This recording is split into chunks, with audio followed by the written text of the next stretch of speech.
In the small coastal town of Galveston, Texas, 17-year-old Jennifer Davis was known as a bright and cheerful girl destined to conquer the world. She grew up in a loving family, was an honor roll student, and dreamed of becoming a doctor. Her parents, Tom and Linda Davis, were proud of their daughter, confident that a brilliant future awaited her. However, everything changed when 31-year-old Robert Maxwell entered her life. Robert was an experienced diver and an instructor at the local diving school where Jennifer enrolled shortly after graduating from high school. He was charismatic, had a magnetic appeal, and quickly earned Jennifer's trust, who was captivated by the idea of a free life in the vast seas. Their romance began swiftly, and as soon as Jennifer turned 18, they got married, despite her parents' protests. Tom and Linda suspected that Robert was not as simple as he appeared, but the young girl was too in love to pay attention to their warnings. After a year and a half of marriage, Jennifer began to realize that her dreams of a happy life with Robert were starting to crumble. At the beginning of their relationship, he seemed like the perfect man, attentive, caring, and full of promises. But over time, Jennifer understood that behind this charming facade was a controlling and manipulative person who exploited her trust for his own benefit. Robert became increasingly dominant in their relationship. He began to impose conditions, demanding that Jennifer stay home and not work. "I'll provide for both of us," he would say. And Jennifer, believing in his sincerity, would agree. But it soon became clear to her that his words did not match reality. Gradually, her life turned into an isolated existence, and she felt like a prisoner in her own home. Robert often disappeared for days without explanation, leaving her in ignorance and fear. Each of his absences bred anxiety and insecurity in Jennifer. She tried to ask him questions, but Robert always skillfully evaded answers, diverting the conversation elsewhere. He had a knack for instilling guilt in her for doubting his sincerity, exacerbating her internal struggle. One night, when Robert did not return home again, a wave of anxiety engulfed Jennifer. She realized she had to do something to find out what was happening with her husband. Deciding to conduct her own investigation, she began to scrutinize Robert's circle of friends. She had never cared before about what his friends did for a living. But now Jennifer started searching for information about them online. To her surprise, she discovered that many of them had criminal records related to drug smuggling along the coast. Her heart sank as she realized that her husband was not who he claimed to be. Dark thoughts began to take shape in Jennifer's mind, suggesting that her life and safety were in jeopardy. She resolved that she needed to escape before it was too late. She carefully planned her disappearance, considering every step. But unfortunately, her plans did not remain secret. Robert, being a manipulator, knew the passwords to all of Jennifer's devices.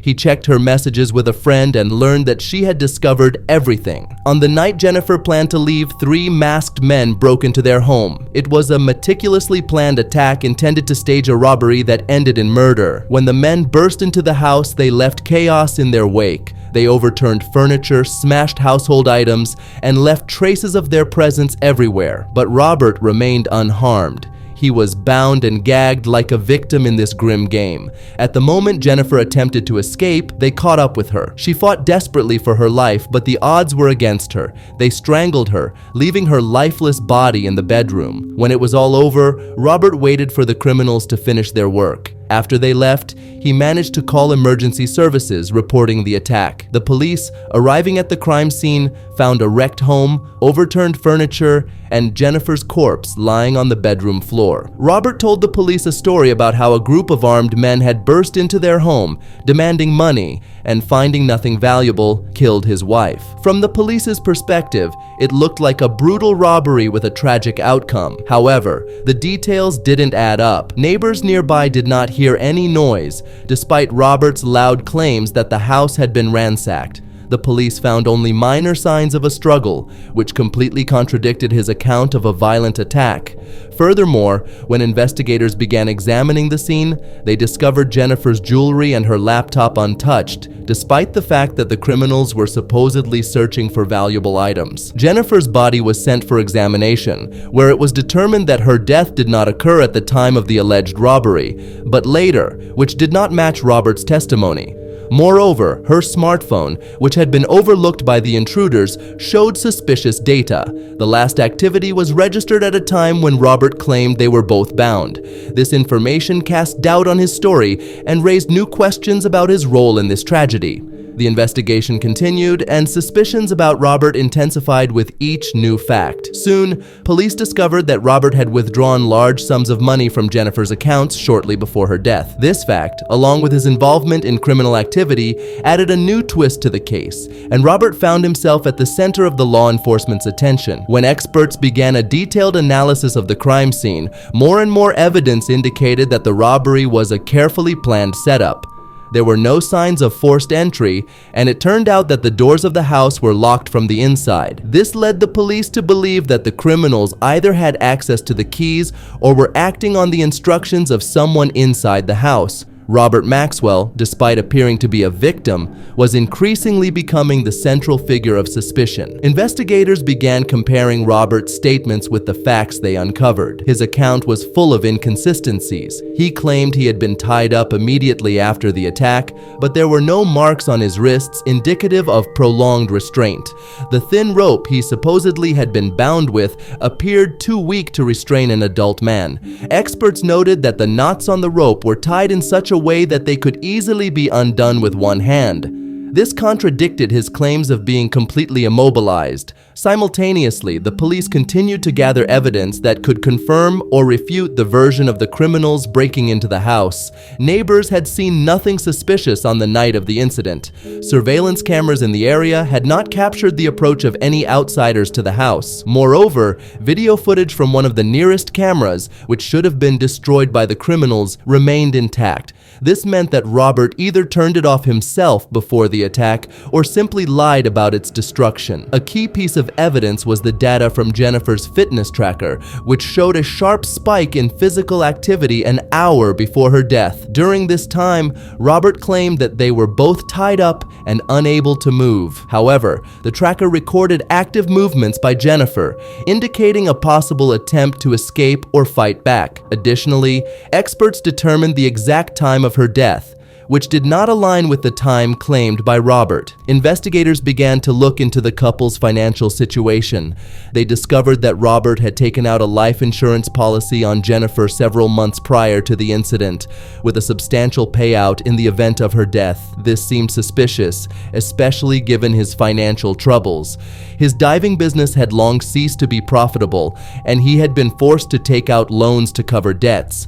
A large sum of money withdrawn from Jennifer's accounts just a week before her murder could not be ignored. The police suspected that Robert had been preparing for her death in advance, intending to take advantage of the insurance and the money from selling her personal belongings. Robert's motive was becoming increasingly clear. He was in desperate financial straits and saw his wife's death as a way to solve his problems. However, his carefully constructed plan began to unravel under the weight of the gathered evidence. Forensic experts also determined that Jennifer had been murdered by strangulation, which is rarely the result of a random attack during a robbery.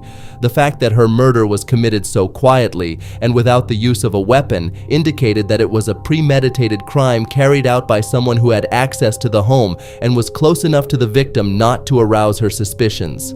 As suspicions mounted, Robert began to behave more and more nervously. His interviews with the police became increasingly contradictory, and he changed details of his story several times. Initially, he claimed that he heard the robbers demanding money, but then he altered his story, saying he lost consciousness from a blow and did not see what happened next. However, medical professionals found no signs of trauma on his body that could have caused him to lose consciousness. Robert was also unable to explain why the criminals did not take some of the most valuable items that were in plain sight and how they knew the exact location where the money was stored. Details continued to accumulate against him, and his behavior became increasingly desperate. Meanwhile, the police began looking for possible accomplices of Robert among the members of the criminal group he had ties with. Some of them were arrested, and during interrogations, it was revealed that Robert had indeed been negotiating with criminals, but not for a robbery as he claimed, but for the elimination of his wife. His debt to the criminal organization was so substantial that he resorted to murder, seeing it as the only way to relieve his financial pressure and profit from the insurance.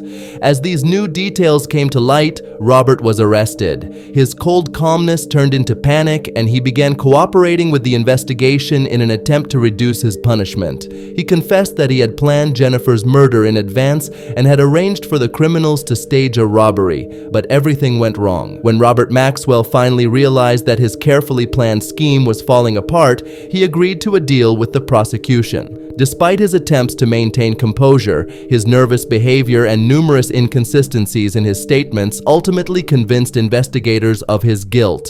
His confession became a key moment in the investigation. Robert admitted that his financial troubles had turned into an insurmountable abyss from which he saw no other way out but to get rid of his wife and collect a large insurance payout. He revealed to the investigators all the details of his plot, how he had meticulously planned the crime for months, studying the weaknesses in the house's security, and how he had tried to create the perfect conditions for staging a robbery. In his efforts, he even reached out to a local criminal gang willing to carry out his order for a certain sum. Robert had long hidden his financial situation from Jennifer. She suspected that his diving business was not profitable, but she did not know how serious his problems were. Robert took out loans trying to stay afloat. However, due to poor investments and rising debts, his situation only worsened. The insurance payout seemed to him the only way out of the predicament. Another key element of Robert's plan was his connections to the criminal gang, which he had known even before meeting Jennifer. These people helped him develop a strategy for staging the robbery. He knew that if successful, he could not only eliminate his debts, but also get a fresh start in life. Robert arranged with the perpetrators to break into the house and eliminate Jennifer while carefully staging the robbery. On the night of the murder, Robert himself disabled the surveillance system, deliberately leaving the doors open so the criminals could enter the house without hindrance. This was a cold and calculated move, premeditated, as Robert knew that the night's silence and the absence of external factors would help him confidently execute his nefarious plan. Jennifer, who was asleep at the time, had no idea of the impending danger. When the criminals entered the house, they immediately headed for the dog that Robert had adopted a few months earlier to play the role of a victim in his plan. The dog could do nothing but hiss and bark when it sensed the threat. Without hesitation, the criminals eliminated it, silencing any potential alarm and thus ensuring their ability to act freely. They were ruthless, and after dealing with the dog, the criminals walked down the hallway and entered the bedroom. Robert remained in the living room, tensing every muscle as he awaited the signal from the perpetrators. Jennifer awoke, sensing an unfamiliar presence, but it was already too late. At first, she could not comprehend what was happening. Several unfamiliar men stood before her, and her mind had yet to grasp the gravity of the situation. When a pillow was placed over her face, Jennifer began to resist. Her instincts kicked in instantly. Her heart raced, causing genuine shock. She fought back, her hands flailing in search of salvation. At that moment, her small child slept in the adjacent room, completely unaware of the unfolding horror. Sensing the rising panic, the criminals grew anxious. They had no time to think and began to act even faster. The moment of struggle was captured by Jennifer's fitness tracker, which registered a sharp spike in her physical activity, confirming that she was fighting for her life in those final moments. This fact became an important piece of evidence that later drew investigators' attention to the idea that her murder could not have been random. After the murder, the criminals quickly gathered several valuables to complete the staged robbery. They acted swiftly, collecting electronics, jewelry, cash, and other small valuables. These items could easily be sold on the black market, and they carefully selected objects that wouldn't raise suspicion. Among the group was Victor, a man with a dark past known for his violent behavior. He was regarded as an authority in criminal circles and held respect among his associates. Victor had been involved in violent crimes on several occasions, showing that he felt no remorse whatsoever. Another gang member was Alex, a man with deceptively attractive looks, but with a past as dark as Victor's. That night, he sensed that everything might not go as planned, which troubled him. Thoughts raced through his mind about the possibility of getting caught, and this fear pushed him toward taking more decisive action. Meanwhile, Robert, on the verge of hysteria, tied himself up, trying to add credibility to his version of events. He thought that if investigators saw him bound, it would bolster his position as a victim, but he failed to consider that the knots in the rope would be too loose and easily untied, raising doubts among the experts. After the crime was completed, Robert waited for the perpetrators to leave the house before calling the police. He hoped that his actions to stage the robbery would convince investigators of his innocence and that the insurance would be paid out without suspicion. However, his hasty actions, discrepancies in his statements, and the lack of thoughtfulness in the details of the plan led investigators to quickly uncover numerous gaps in his version of events. The police swiftly traced the criminal group that had assisted Robert in executing his plan. One gang member, under the pressure of the investigation, agreed to cooperate and provide key details corroborating Robert's words. This witness revealed the true nature of their intentions. The criminals admitted that they had initially not planned to kill Jennifer but were forced to do so. Their fear that she would raise an alarm and they would be arrested turned the situation into a tragedy. This information proved critically important for the investigators, as it confirmed that the murder was not random and that Robert had indeed manipulated the situation, forcing the criminals to take extreme measures. It is highly likely that Robert did not expect the criminals to go this far, and his calculations that everything would go smoothly backfired catastrophically. Now, his attempts to conceal the truth and construct the perfect robbery narrative had turned against him, leaving him to face justice and full accountability for his actions. Meanwhile, prosecutors began preparing the indictment against Robert Maxwell. His crime, despite the apparent complexity of the plan, had been uncovered, and now he was to answer for his actions in court. During the preliminary investigation, it became clear that investigators had enough evidence to charge him with premeditated murder. Detailed reports from forensic experts, evidence from the crime scene, and other testimonies indicated that Robert was not just a random victim of circumstances, but a meticulously calculated and cold-blooded criminal. A month before the trial began, when the pressure on Robert became unbearable, he attempted to change his testimony. In his new statements, he claimed that he was forced into committing the crime due to threats from the gang he allegedly had ties with. Robert stated that the criminals threatened not only him, but also his relatives, which led to his involvement in the murder planning. However, his new claims were not substantiated, and investigators quickly disproved his versions, pointing out inconsistencies and the lack of evidence for his statements. He had trapped himself in a corner while trying to find a way out of the situation, only worsening his position. The courtroom was packed. People came to see the man who had destroyed his family and his wife's life. The prosecutors presented undeniable evidence of his guilt, data from Jennifer's fitness tracker, testimonies from accomplices, and his own confessions. All of this formed a clear picture. Robert not only planned the murder, but also deliberately created conditions for its execution, demonstrating his cold-bloodedness and calculated approach. The records from the fitness tracker, which became key pieces of evidence, showed that in the final moments of her life, Jennifer experienced intense stress and physical strain. This data, supplemented by testimonies that Robert had disabled the surveillance system and left the doors open, only strengthened the prosecutor's arguments. Furthermore, one of his accomplices, who agreed to cooperate with the investigation, provided crucial details confirming that Robert was the mastermind behind the entire operation. These testimonies dealt a powerful blow to the defense strategy that sought to be established. The defense strategy was based on the idea that Robert acted under pressure. They tried to paint him as a victim of circumstances, emphasizing his financial problems and threats from the criminal gang as the main factors that drove him to commit the crime. But even this approach could not soften the perception of his actions either with the jury or the judge.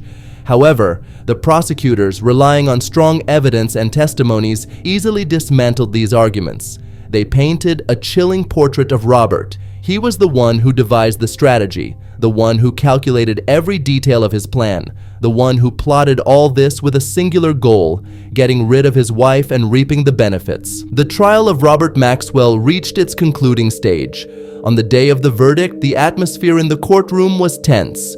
Robert's defenders, his family, and of course Jennifer's relatives were all in anticipation. The prosecutors presented their final closing argument, detailing the brutality of Robert's actions and his intentions. They emphasized that Robert betrayed his wife's trust by killing her for money, and that his actions deserved the maximum punishment. After carefully listening to all parties, the judge then addressed the jury with instructions. They were to deliberate and reach a decision that would determine Robert's fate. Seated in a special room, the jurors began their discussion, each acutely aware of the gravity of the moment. This decision was not only to conclude the case, but also to resonate within a society shaken by the incident. After lengthy debates and discussions, the jury reached a unanimous decision. When they returned to the courtroom, the tension was at its peak. The judge asked if they had reached a unanimous verdict. One of the jurors, with trembling hands, announced the decision: "We find Robert Maxwell guilty of the premeditated murder of his wife, Jennifer Maxwell." The juror's words rang out like thunder in the silence. Robert was stunned. His eyes widened in horror as he seemed unable to believe that his own actions had led to this. The defense attempted to evoke emotion in court, but the judge stopped them, reminding everyone that the jury's decision was final.